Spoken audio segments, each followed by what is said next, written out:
இல்லைன்னு சொல்றேன்.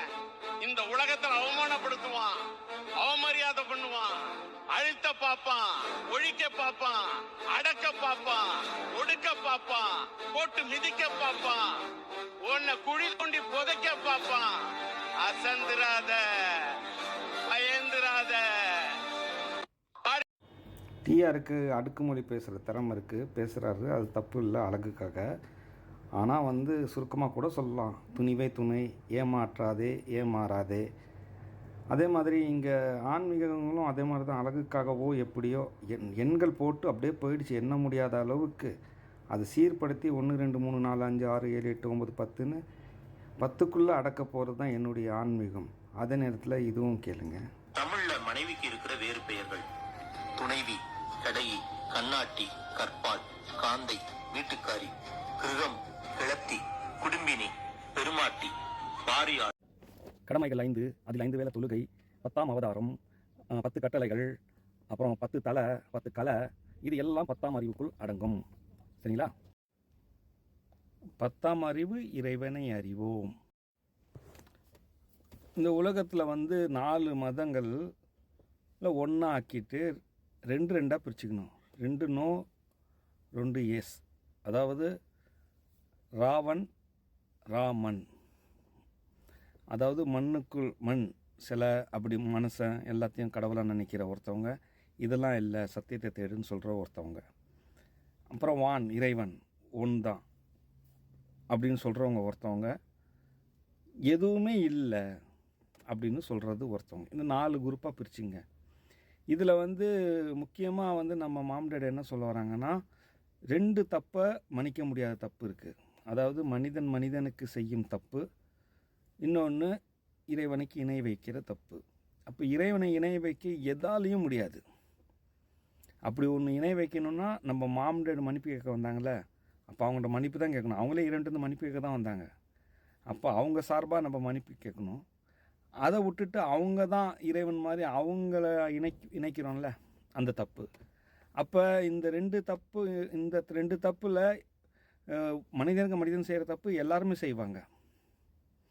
ஆனால் மன்னிக்க முடியாத இன்னொரு தப்பு இருக்குல்ல, இணை வைக்கிறது. அது இல்லைன்னு சொல்கிறவன், சத்தியத்தை தேடுவோன்னு சொல்கிறவன் கண்டிப்பாக செய்ய மாட்டான். ஏன்னா அவனா இதை பற்றி சம்மந்தப்படுத்த மாட்டானே, இதில் எதுலேயுமே இல்லாமல். அப்போ மற்றவங்க எல்லாரும் தான் இப்போ குழம்பி போயிருக்கிறாங்க. இப்போ நான் அவங்களுக்காக தான் நான் வீடியோ பண்ணானோ, முக்கியமாக ஒரு இறைவன் சொல்கிறவங்களுக்காக நான் வீடியோ பண்ணலை. ஆனால் அவங்க தான் முக்கியமாக ஃபாலோ பண்ணேன். இப்போ ஒரு இறைவன் சொல்கிறது எனக்கு தெரிஞ்சு முஸ்லீமாக இருக்கும்னு வச்சுங்க. அவங்க என் பேச்சு அவங்களுக்காக நான் பேசலை, இருந்தாலும் அவங்க கண்டிப்பாக என்னை ஃபாலோ பண்ணணும். காரணம் என்னென்னா, அந்த முஸ்லீம் மக்கள் தான் ஏற்கனவே நரகம் அனுபவித்து வந்தவங்க. இப்போ அவங்களுக்கு கடைசி வாய்ப்பு கிடச்சிருக்குது, சொர்க்கத்துக்கு போகிறதுக்கான வாய்ப்பு. அவங்க தர்மத்தை அவங்க கரெக்டாக செஞ்சுக்கிட்டால் மட்டும்தான் அவங்க சொர்க்கம் செல்ல முடியும். அதுக்கப்புறம் அவங்களுக்கு நரகம் போயிட்டாங்கன்னா அதுக்கப்புறம் வாய்ப்பே கிடையாது. இறுதி வரை நரகத்தை அனுபவிச்சுட்டே தான் இருக்க முடியும். ஆனால் இதுக்கு முன்னாடி நம்ம தாய் வயிற்றில் இருந்தது நம்மளுக்கு ஞாபகம் இல்லை, அதுக்கு முன்னாடி நம்ம வந்ததெல்லாம் ஞாபகம் இல்லை. ஆனால் இதுக்கப்புறமா நம்ம மரணித்த பிறகு நம்மளுக்கு எல்லாமே ஞாபகம் இருக்க போகுது. அப்போ நம்ம நரகத்தை அனுபவிக்கும் போது நம்ம எல்லாமே உணர்வோம்.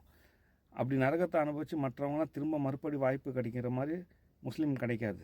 அதனால் இப்போ முஸ்லீம்கள் செய்ய வேண்டிய ஒரே விஷயம் என்னென்னா,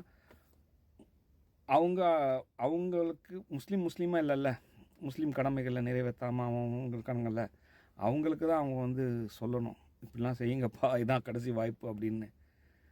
ஸோ இதுக்குள்ளே தான் நான் என்னுடைய ஆன்மீகம் சுருங்க போகுது. நான் ஏதாவது ஒரு புக்குன்னு ஒன்று எழுதுனா அது கிட்டத்தட்ட ஒரு 2-3 பேஜில் தான் எழுதுவேன்னு நினைக்கிறேன் சுருக்கி. மற்ற விவரம்லாம் பார்த்துக்கணுன்னா என்னுடைய யூடியூப் சேனலில் பார்த்துங்கன்னு சொல்லுவேன், அதான் செய்ய முடியும். இருந்தாலும் பாருங்கள், இதுக்கு முன்னாடி கவிக்கோ அப்துல் ரஹ்மான் அவர்களுடைய ஒரு கவிதையை போட்டுட்டு இதை முடியும். இறைவன் உண்டு என்று சொல்லுகிறவனை விட இறைவன் இல்லைன்னு சொல்லுகிறவன் மேலானவன். இறுதி தீர்ப்புனால் விசாரணை நடக்கிறது.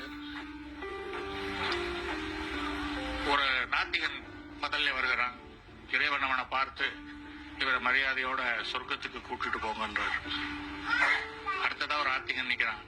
நாத்திகனுக்கே சொர்க்கம்னா நமக்கு மிகப்பெரிய பொசிஷன் கிடைக்கும் போல இருக்குதுன்னு உன்னை கொண்டு வந்து நிறுத்தின உடனே, இவனை தரதரன்னு எழுதிட்டு போய் நரகத்துல போடுங்க ஆண்டவன்.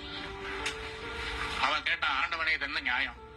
நான் உன்னை தினந்தோறும் வழிபாடு செய்து கொண்டிருக்கிறவன் என்னை போய் நரகத்துக்கு அனுப்புற, அவன் உன்னை இல்லைன்னு சொன்னவன் அவனுக்கு சொர்க்கம் கொடுத்திருக்கியே, இது நியாயமான்னு கேட்டான். ஆண்டவன் சொன்னா, அவன் இல்லைன்னு சொல்லிட்டு அவன் வேலையை பார்க்க போயிட்டான்டா யோக்கிய, அவனால எனக்கு எந்த தொந்தரவும் வரல. நீ என்ன உண்டுன்னு சொல்லிட்டு உண்டு இல்லைன்னு பண்ணிட்டியடா.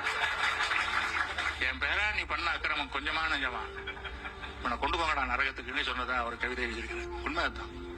ஏன்னா இறைவனை வணங்குகிறேன் நம்புகிறேன்னு சொல்லிட்டு பண்ற அக்கிரமங்களும் அநியாயங்களும் அராஜகங்களும் அயோக்கியத்தனங்களும் கொஞ்சம் நஞ்சம்.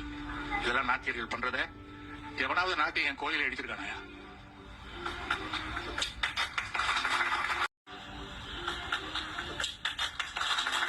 ஒரு ஆத்தியன்னா இல்லையா?